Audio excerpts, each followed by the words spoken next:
Alroene weekend staan voor een soort mensen groen om Wierum internaat in thema van het sluiten van de kwelders terug Riekwettersteed. In Wierum internaat ben bijeenkomsten organiseren, werd is een meedeling dienwaard. Dit zorgen voor een soort onbegrip. Ons kunnen Jitse Andringa, gemeenteraadslid van de FNP, die toonsde een motie in Siena had tijdens de raadsvergadering in Dokkum roen om dit thema. Dank u wel, Jitse, dat is tijd voor u vrijmaken. Haast mooi dat je er bent. Dank u wel. Kist u eens meenemen in wat er de Alroene tijd bad is roen om het sluiten van de kwelders bij Wierum internaat? Ja, en ik denk dat ik eventjes begin vanaf het moment dat ik er zelf mee in aanraking kwam. Je jaren al wat geloeden, maar ja, meestal wil je als lokale politiek, ik zeg wel mijn naam, en wij dachten, nou ja, we zijn nog nergens inschakelen. Maar ja, toen was ik een kamer, een tastjoert, een uitnodiging, internaat.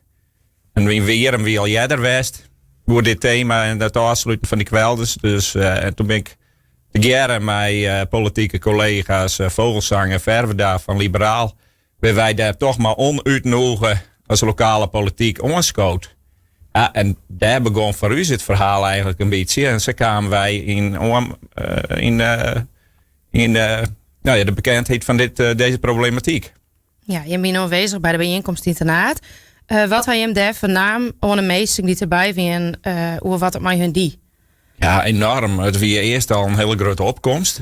Het zaaltje was zo goed als vol. Nou ja, de meesten, de joenen weer lang. Het onbegrip weer groot en logisch natuurlijk. Maar ja, wat us echt bijbleun is echt het gemak van de Rijkswettersteed, hoe die met de meerskip daar omgongen. En ik de gevoeligheid, hoe ja, ik zeg maar lomp en vreed, die woorden broek ik maar even, is men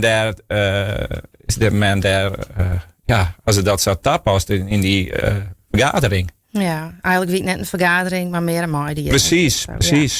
En kist een voorbeeld, Jan, van een peteer of een reactie die bijbleun is, die jongen? Ja, ik ben natuurlijk een heel soort west. Wat bijbleut is dat mensen het een achtertuin nemen. En ik nou ja, dat is een rest die het echt wil zijn. Als je even de holle leeg meidje wil. En het is volle meer dan een lapje groen. En dat hak in de moosje ik een beetje onder woorden probeer je te brengen. Van het is ook een stukje identiteit. Ja. Die de meesten daar beleven. Ja, dus hij is het zelf wel eventjes hoe de mooisje. Toen zit hij onder de mooisje die hem inzien naar haar oornaam, unaniem. Kist u vertellen wat houdt de mooisje precies in en wat docht het maar je, maar dat is unaniem oornaam is? Ja, nou dat het unanieme oornaam is, dat is eigenlijk, ja, wie eigenlijk het doel. Maar ja, dat is geen vanzelfsprekendheid natuurlijk. De genade wat oorken zien zitten. Omdat maar iedereen eventjes goed de neus aan dezelfde kant op te krijgen.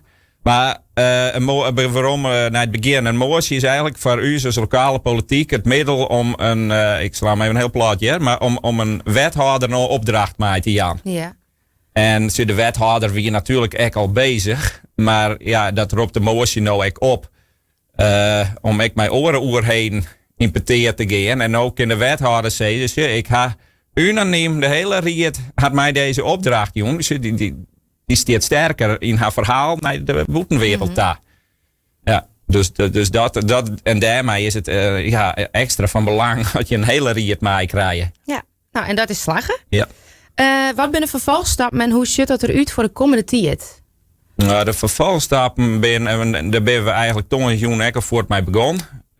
Voorop stelt, de gemeente had geen voeg over dit besluit.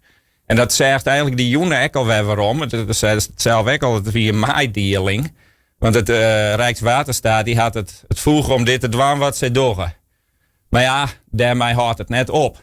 En wij haar als FNP zijn, de wet is de wet. Nou, dat is hartstikke het thema van die jongen. Ik hoor zaken, maar een wet is zwart-wit.